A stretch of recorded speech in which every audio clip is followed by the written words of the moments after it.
What's up, everyone? We're back for another episode of Locked On Bucks. Post-game Locked On Bucks after the Milwaukee drop a really weird game to the Minnesota Timberwolves 113-108. Giannis was fantastic, so maybe Frank's going to be happy, even though the Bucks lost. But we've got plenty to get into from this game, so let's get started.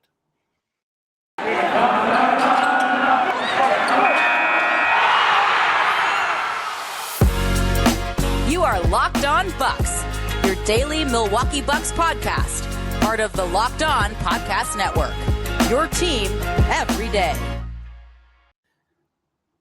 Welcome to Locked On Bucks. I'm your host, Kane Pittman. You can listen to me and see me on this show daily and also find my work over at ESPN and NBA Australia. Joining me as he does every game, the founder of brewhoop.com and longtime voice of the podcast, Frank Madden. And before we get into this Bucks' rare home loss to the Minnesota Timberwolves, we'll remind you and thank you guys for listening to us, making us your first listen every single day or first watch every single day. You can do it now on YouTube, wherever you get your podcasts. We mentioned this a while back, but the offseason, everyone gets a little bit sleepy, Frank, but certainly this month, we know the season's back. We've crossed 100,000 listens for this month. Earlier today, we've got over 10K views on YouTube as well. So we thank you guys for supporting us. But as far as today goes, Frank, I don't know where you want to start with this game. The Bucks came out trailing by 20 points early in this game. They lose, but it still felt like a game that they had a million chances to hit a momentum swinging shot or to get right back into it. They make a rally late. They get back to within 2 points, but ultimately fall short. Where do you want to start here? Well, if those of you listening who are Wisconsin sports fans will know what I'm talking about. For everyone else, I apologize. But the thing that kept coming to mind every time the Bucks, had a chance to really cut into the lead, they seemed to create a wide open three, and either Pat Connaughton or Grayson Allen or Chris Middleton would miss a wide open three, and it would just be like a momentum killer. And I just couldn't help but think of the 2021 Milwaukee Brewers, who just every time they had a runner in scoring position this year in a big spot, just never seemed to be able to come up with big hits. I mean, they still were a very good team, but that was their downfall. And tonight, at least, that was the downfall of the Milwaukee Bucks. And I was looking at, 14 out of 51 3-pointers tonight. Last year, the most threes they shot in a game. You care to guess, Kane? I'll give you one guess. What is the most 3-point attempts the Bucks had in a game in the 2021 season? I bet you can guess it. One guess. 51. 51.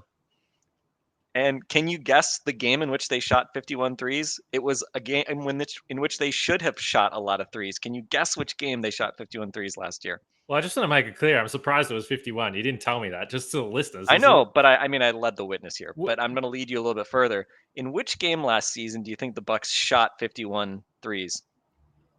Must have been the Minnesota Timberwolves. No, it was the Miami game where they hit an NBA record. 29. Come on, Kane. Actually, that game I don't remember them missing any. So I actually thought they were just, what it was, at 29 for 29. Yeah.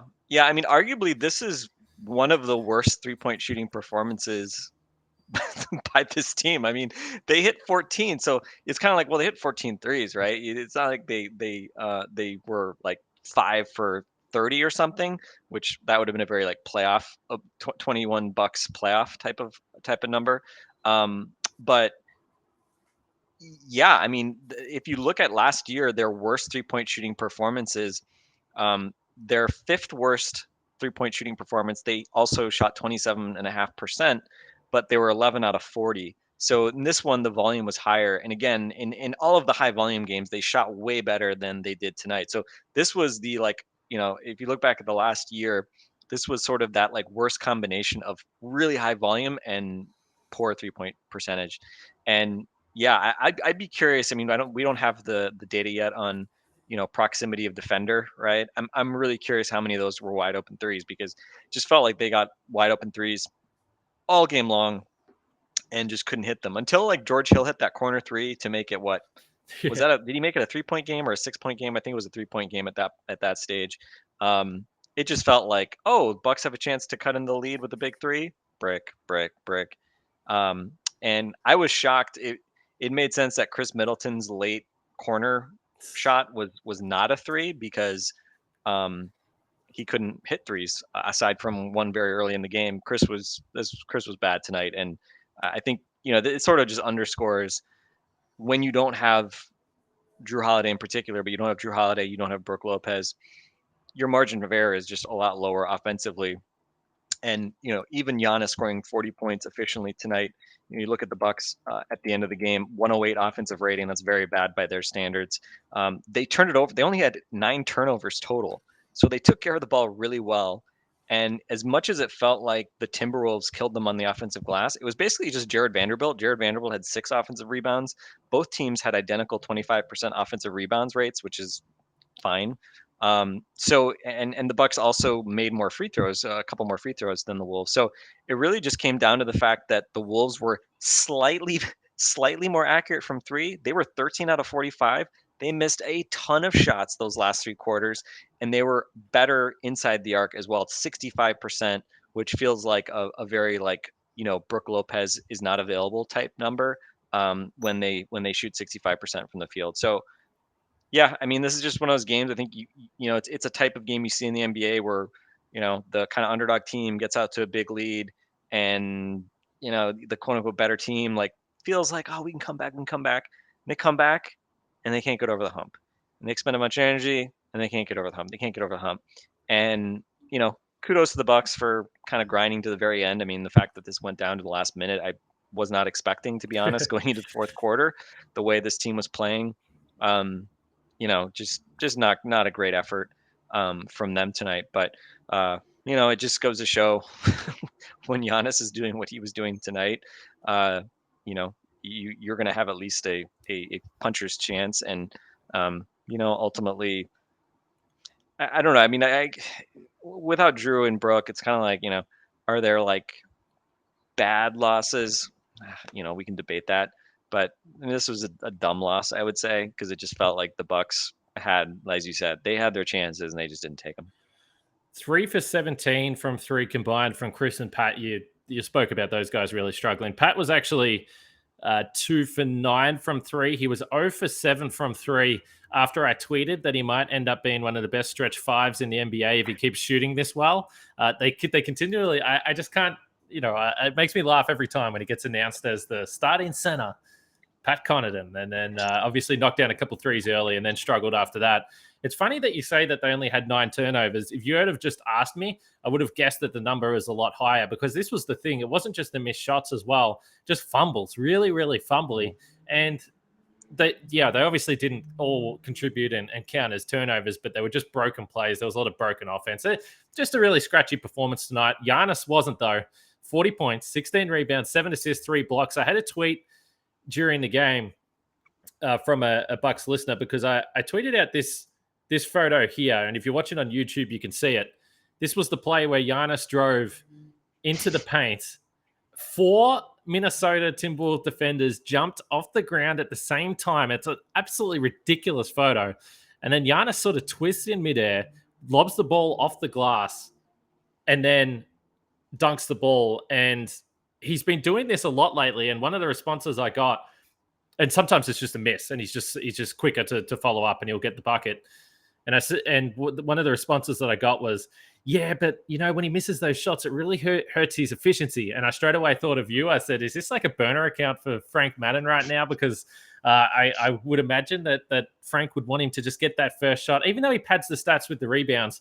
But tonight, 3 for 6 from 3 as well. He was 15 for 23 from the field and 7 for 9 from the free throw line. So, yeah, of course, as is what feels like it's sometimes the case, the Bucks can't hit a 3 from anywhere, but Giannis is the one guy that is actually knocking down a couple threes. He was 1 for 4 at one point and then hit a couple late. I'll ask you for your thoughts on Giannis after I talk about rockauto.com. This episode is brought to you by rockauto.com, which is a family business that's been serving auto parts customers for over 20 years. You can save 30%, 50%, even 100% more on the same parts that you would get from a chain store or a car dealership, as I'm really struggling. You would have thought I've done enough Rock Auto ad reads. But anyway, Rock Auto prices are reliably low for every customer. They have everything you can need, from brake parts, tail lamps, motor oil, and even new carpet. Go and explore their easy-to-use website today to find the solution to your auto parts needs. Just go to rockauto.com right now and see all the parts available for your car or truck. Right, Locked On in there. How did you hear about us box? So they know we sent you. Amazing selection, reliably low prices, all the parts your car will ever need. rockauto.com. And then if you're into sports betting, jump across to betonline.ag, which is your number one spot for basketball and football action this season. The Packers have a game tomorrow or today as you're listening to this, a pretty big game actually. So head to the new updated desktop or mobile website to sign up today and receive your 50% welcome bonus on your first deposit. Just use the promo code Locked On to receive your bonus from basketball, football, baseball, postseason, NHL, boxing, and UFC, right to your favorite Vegas casino games. Don't wait to take advantage of all the amazing offers available for the 2021 season. BetOnline is the fastest and easiest way to bet on all your favorite sports. It's BetOnline where the game starts.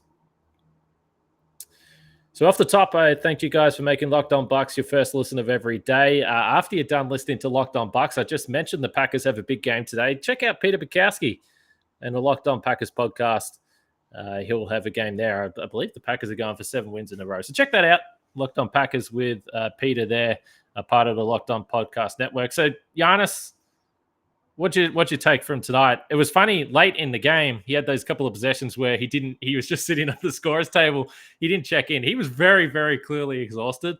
But it was also, I was laughing on the couch because I'm like, well, the Bucks might actually pinch this game. If it's a playoff game, Giannis is in the game. It was kind of weird. What did you think of Giannis tonight?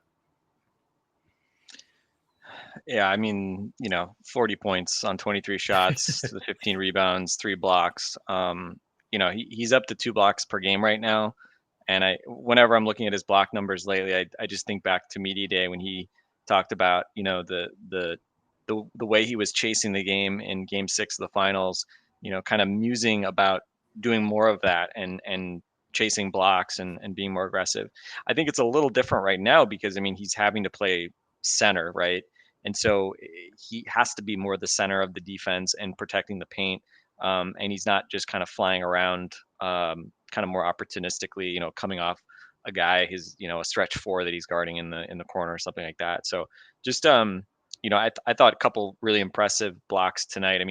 He got Anthony Edwards from behind, and then Edwards had a really nice drive. We saw how strong he is on that and one that really clinched it, driving on Chris Middleton, who, I love Chris. I feel pretty good about Chris about his sort of the way he defends positionally on the perimeter, but then I feel like he's become much more vulnerable to the drive. And Anthony Edwards, Anthony Edwards is, he's an ox. Like, he's a really strong player. He's hard to defend, but Edwards just went straight through him to clinch the game. But he tried to do the same thing on Giannis. And, one of the hardest things to do as a shot blocker, I say this as though I'm a shot blocker, well, let me tell you how what people don't understand about shot blocking. What you don't understand about being an NBA caliber shot blocker, but you kind of like, if you watch a lot of basketball, you kind of see it, how really smart players, scorers, they know how to use their body to kind of keep a shot blocker off balance. Because at the end of the day, you generally have to jump off the ground to block a shot, and if you can kind of use your body to sort of keep a guy going backwards or not able to really kind of go up vertical and challenge the shot, you're gonna have a very good chance to score, even against a guy that physically should be able to challenge a shot. And Anthony Edwards did a great job putting his shoulder into Giannis, and Giannis still is just able to go up and send the shot back. And he's maybe not a Jordan Wara level shot blocker, Right. It's a very inside 21-22 Bucks comment right there. But he's kind of doing everything he can defensively right now to sort of hold the Bucks together. And you look at the kind of, again, single game plus minus can lie, but the fact that the Bucks were +9 in Giannis minutes on the floor, and I guess they must have been -14 in the 13 minutes that he was off the floor. I don't know that that's surprising when you think about the Bucks' lack of big man depth behind him, but they've obviously been sort of papering over that for the most part here in the early part of the season. So, yeah, just a really impressive performance by him. It's kind of funny. He hit those 2 threes I think they were both in the fourth quarter, the last couple. And he took a couple of he took a jumper when they were down like 10, and like a no pass, dribble it up, mid-range jumper miss, which I hated. And then they had that other possession, which is probably the most frustrating possession we saw, which was, I don't know. I can't recall what exactly happened. The Bucks end up getting a side out with a few seconds left on the shot clock, and Giannis gets the ball at the top of the top of the arc and kind of dribbles into. He's like right around the top of the 3-point arc, and then clearly like just didn't know what the shot clock situation was, and they got a clock violation, which felt like in some ways like the most frustrating offensive possession they had because again they were missing left open shots left and right, but at least they were creating good shots, whereas there they just didn't even get a shot. So again, I think probably Giannis had some frustration tonight because he really was going it alone for the most part. I mean, he was creating great looks for guys. I mean, the fact that he had 7 assists in spite of all those misses, you can only imagine if the Bucks have a decent shooting night, he's almost certainly in triple double territory. But yeah, I mean, I thought he was very good, and I thought it was interesting. I thought I we always talk with Eric Name, we always message with him, and I think Eric is always very wary of people overstating the importance of the Bucks switching and people sort of romanticizing how important switching has been to the Bucks. But I thought tonight was actually an example where it actually turned out to be very useful, and I thought it turned out to be pretty key to the Bucks slowing the Wolves down. I thought, the only threat that the Wolves were able to create, because D'Angelo Russell and even Anthony Edwards, like those are guys that like to settle for jump shots, and so even when they were switching, even if if it's switch Giannis, whatever, like they were settling for kind of long jump shots, and over the course of the game, they missed a lot of those. But then the one weapon they had obviously was Karl Anthony Towns, who, by the way, his body language sucked all game. Like the Wolves were like winning this game from like literally end to end. He was shooting the ball very well. He wasn't really involved early, but then he started hitting shots, and the whole game he just like seemed to like not want to be there, which was kind of weird. Like when he had that where he collided with that teammate after he missed a three, slapping the floor, and instead of like helping his teammate up, he just like got pissed off and walked away. It's just like, all right, dude. But I thought the Bucks did a great job when they were switching on Towns pick and rolls. They would end up with the smaller guy on Karl Anthony Towns, and they would double him once he started to kind of back down. And I didn't really feel like the Wolves got much of anything out of those doubles. And Towns is a pretty good passer, so I thought the Bucks defense actually hung together pretty well. After that really bad first quarter, where the Wolves just kind of walked into a bunch of jump shots and made a bunch of jump shots. I was like, okay, that's cool. But again, the offense just couldn't quite live up to their end of the bargain especially when it really mattered. So part of the intrigue tonight was the return or the season debut of Bobby Portis and Semi Ojeleye, who I was actually calling Shemi Ojeleye every time he went to shoot a shot because he knew it wasn't going in. Tough start for Shemi Ojeleye, but it's good to see those guys back out there. I don't know what you expect on their first appearance there, but Bobby Portis had 6 points, 3 rebounds. He was 0 for 3 from 3, and Ojeleye scoreless, just the 1 rebound, 0 for 5 from 3. He was really letting it fly out there, and it was such a tough night for him. Two free throws. Yeah, he was just. It was like, oh yeah, this is why Celtics fans like kind of were like happy to see him go. I felt bad for him though because it's his first game at Fiserv. He's clearly trying to. He just wants to get that first bucket. He wants to get on the board. Once he missed the free throws, it was all going bad. And in many ways, you're like, well, if you're going to be a corner 3 shooter, which I think he was around 40% last year, you got to shoot him. But nothing went his way. I mean, even when he had that really cool save, he actually just smashed his face on the floor. So just tough times for Shemi Ojeleye. But good to see them back. Bobby Portis. I mean, you talk about driving to the rack and trying to have a defensive player on the wrong foot or off balance. He drove on Karl Anthony Towns, put the body into him, finished there. Not that Karl Anthony Towns is a Frank Madden level NBA shot blocker, but I thought it was still, that's what Bobby Portis did last year. We'll see. Not a good start if you want him to get back to his 47% 3-point shooting, though. Yeah, I mean, first off, they showed the crowd when he came into the game. Some people got up and were giving him a standing ovation. I kind of want a full standing ovation for Bobby Portis coming back. He's coming off the bench, so when he comes in the game, it can be about him. Fiserv, come on, show a little more energy for Bobby Portis than that. I think it would have been better if they weren't down by 1 million points, but fair. Yeah. When he first came in, there were a couple possessions where he was like dropping on pick and roll. It was just like, do we have to do this again? Where we watch Bobby Portis like show that he can't play like zone drop and pick and roll because he can't protect the rim, and just F it, man, just switch him. Like it's fine. But yeah, it would have been nice to see him knock down one of those threes again. He was among the everybody not named Giannis that couldn't hit threes tonight. But good to have him back. Obviously, that we heard the news. I think it was yesterday that you reported it in your solo pod that Sandro got shipped back to the herd, but obviously he was local. I don't know if he was in. Did you see him on the bench? I don't know if he was in the building tonight or not. But obviously with Ojeleye and Bobby back, there's not really an urgent need night tonight now to get him back in the lineup. But now I can focus my full wrath on Justin Robbins, who tonight was a -9 with 0 points in 11 minutes. Just sorry, man. Just not an NBA player. Like, it's kind of funny. It's kind of funny. I just like I get it, and I'm not saying you're wrong. Let's be nice. I'm not saying you're wrong, but you didn't have to say it, Stephen A. Smith style.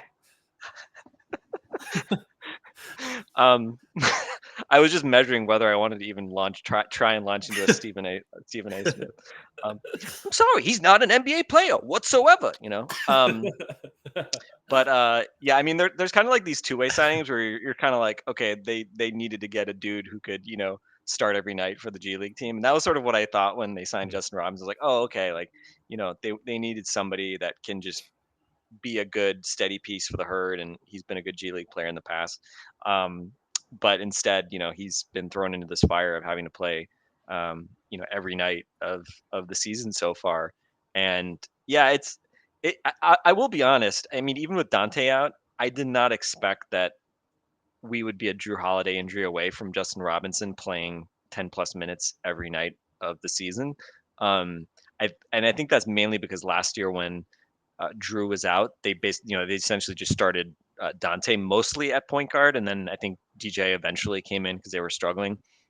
But we've seen that a lot, right, with Dante, and he can handle the ball well enough that you can sort of put him out there, especially if Giannis and or Chris are on the floor, and you kind of don't need a nominal point guard out there. So it's been interesting here because obviously without Dante and Drew, Bud just feels like he can't quite get away with playing just kind of Grayson Allen as like that fake point guard in the same way they did Dante last year. So yeah, we'll see. I mean, Drew, it's just been stop start. Obviously, has the great start against the Nets, then heel contusion, misses the rest of that game, misses I guess a couple games, and then comes back, looks really good in the San Antonio game, and it's kind of funny. Like I never even have noticed when he's gotten hurt with these two injuries. Like I didn't notice the heel injury against the Nets. Like it's just like, oh, he's gone, he's out for the game with a heel contusion. What? When did this happen? You must look away at the wrong time. It's been very obvious. Has it? I didn't even. When did he turn his? When did he turn his ankle against the Spurs? Was that in like the third? Did that happen during the game? Yeah, it happened during the game. But then he just keeps playing. But he finished, right? Yeah, he just keeps playing. Yeah. Okay. Yeah. Sorry, I'm not as observant as you, Kane. Well, you're too busy taking advanced stats on Giannis or trying to look how guys aren't defending the rim. I mean, you've got other things to watch. Well, I really don't have that excuse because of all the people that watch games, I am probably I shouldn't say I'm the least distracted because I had a 3.5-year-old I was trying to get her to eat dinner while I was watching the game. But I usually don't really tweet during the game. I think I tweeted one thing during the game. I usually don't really look at Twitter during games. I usually just try to watch the games. But anyway, I don't know. Rodney Hood. It looked like Rodney Hood might have hurt his foot when he got fouled at that one point and looked like he may have kind of tweaked something. But I think he stayed in. I mean, he had 7 points in 13 minutes. I don't know. He doesn't look injured. He had another 3 tonight. I am curious. I'm grasping at straws here. I really want to see like, hey, can we use Rodney Hood small forward minutes to push Grayson Allen to point guard minutes to get Justin Robinson out of these games. But then you look at the minute distribution, it's like, well, Pat and Grayson Allen and George Hill all played exactly 30 minutes. So it's not like you're leaving a whole lot on the table with those guys. Wara played 21 minutes. And so, yeah, I mean, it's the Bucks are. It's kind of weird. Everybody's talking about the Bucks needing another big man, and I'm over here. I'm over here wondering, do the Bucks need another point guard?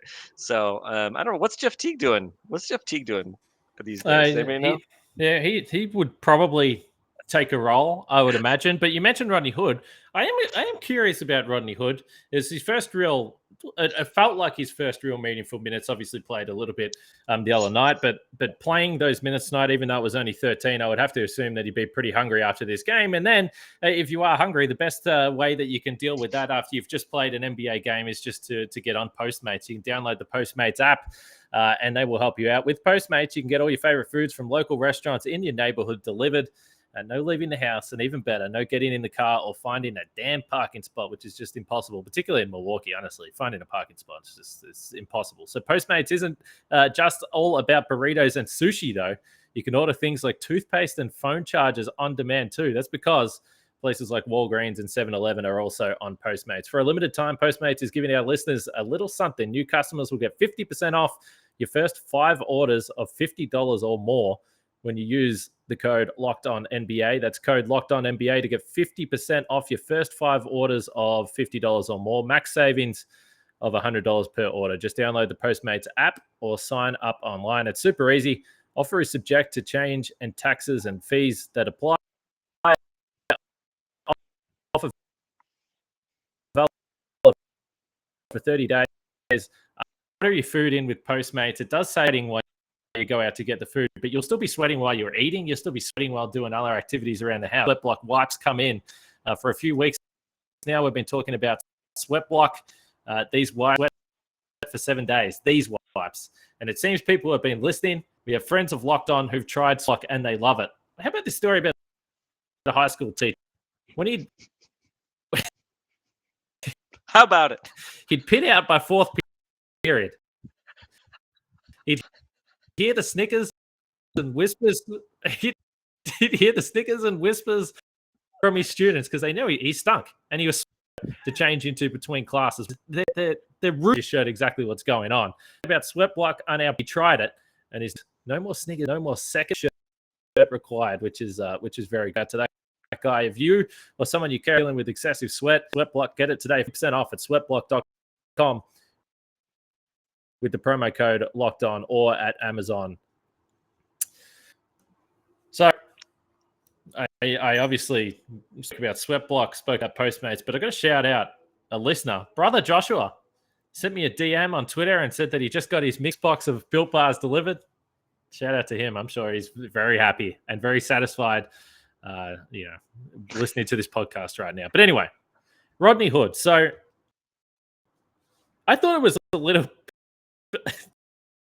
and I did think of you. And again, look, I'm not slandering Justin Robertson like you are. And that's fine. And tonight where he was sort of, I wouldn't say he was running the offense, but they were through him a little bit. And it's like Dante Vincenzo isn't a backup point guard. I've had that conversation plenty of times before. But can he be in a lineup with Chris Middleton and another guy where the three of them share the responsibility? Grayson Allen, as you pointed to, maybe. He is going to be a guy this year where every time he falls over, though, I'm going to think, oh, my God, this guy's just had a serious injury. There was that one that you pointed to where he sort of stood on the guy's foot. And I was like, I don't think he's getting up. And of course, he did. And he was fine. We'll see. I'm still intrigued. I know you're not as intrigued as me. I'm intrigued by Rodney Hood. Let's see what he's got. Let's see if he's got some juice. Yeah, he's hit a couple. He's barely played so far, but he hasn't looked like Shemi Ojeleye shooting the ball. So have you got Shemi Ojeleye in your sights? By the way, is he like one poor game away from? He's on probation right now. 0 for 5, 0 for 2 from the line. Just come on, man. I thought he looked. I think he looked fine defensively. I wasn't really paying that close attention. I thought in general, like defensively, the Bucks didn't. Aside from the fact that like they got out hustled by Jared Vanderbilt 6 times for offensive rebounds, I don't know. I wasn't that, to be honest, I wasn't really that bothered by the Bucks defensive, kind of what the Bucks did defensively, given the personnel they had. I mean, obviously they're just not going to be great defensively without Drew and Brook. It's just, your margin of error is just way lower. So whatever. But I mean, again, in the first quarter, it was just, all right. D'Angelo Russell hit a bunch of step back mid range jumpers and contested threes, and I mean, it's fine. Whatever. I mean, is this the championship mentality? But because I'm yeah, I kind think of the to a certain same. extent, I would be a lot more annoyed with a loss at home to the Wolves, last year. But yeah, I mean, honestly, part of it is just like, I don't know. I mean, it's just it's kind of funny. I mean, the fact that the first game that the Bucks played with Brook and Drew on the sidelines, they got just completely embarrassed. And like literally the worst game of like the Bud era in Miami.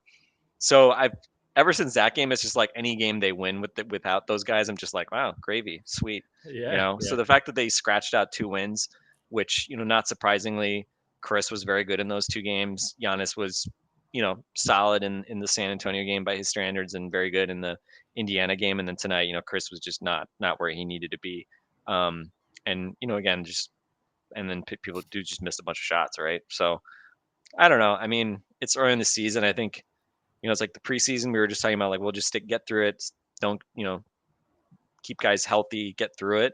We kind of thought we got through it, especially with the main guys. And then immediately Drew and Brook get hurt. And obviously Bobby and Shemi had been out as well. So, I mean, part of me just is like, can you win at a decent clip?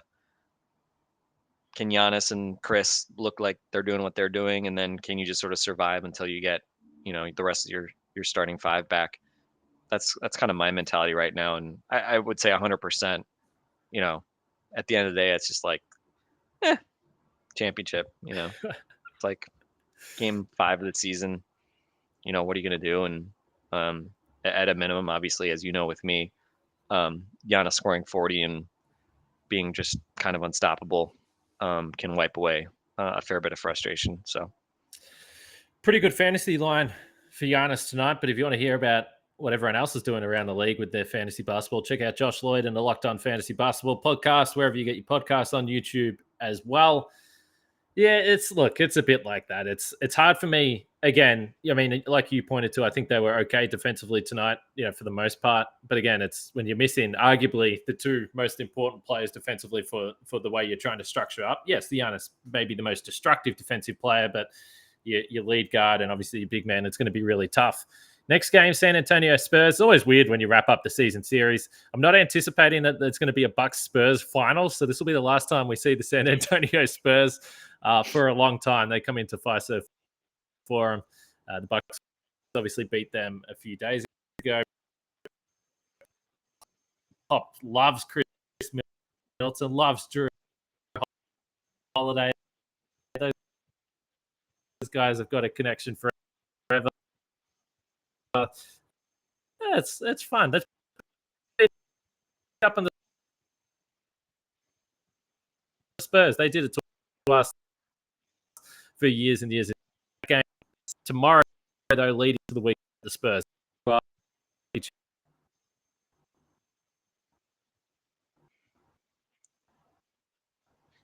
yeah, I mean, and I would just say I know, Frank. it used to be it used to be always enjoying of games when they would, like, we'd have like even back to backs. It was like, oh, especially if you lose, let's just get another game, play another game. And now it's just like, just give us as many days off as possible so we can get more of these dudes back healthy. So the fact that they get Thursday, Friday off before a Saturday game against the Spurs, I'm just like, let's make it a Sunday game for all I care. Like, let's just give these guys some chance to rest up. I'm really done with watching the Bucks without both Drew Holiday and Brook Lopez. Just give me one of those guys at least. Well, it is a Sunday game for me, so I'll look forward to that. But we'll wrap it up there. Like I said, we'll be back tomorrow. For Frank and myself, we'll catch you guys then.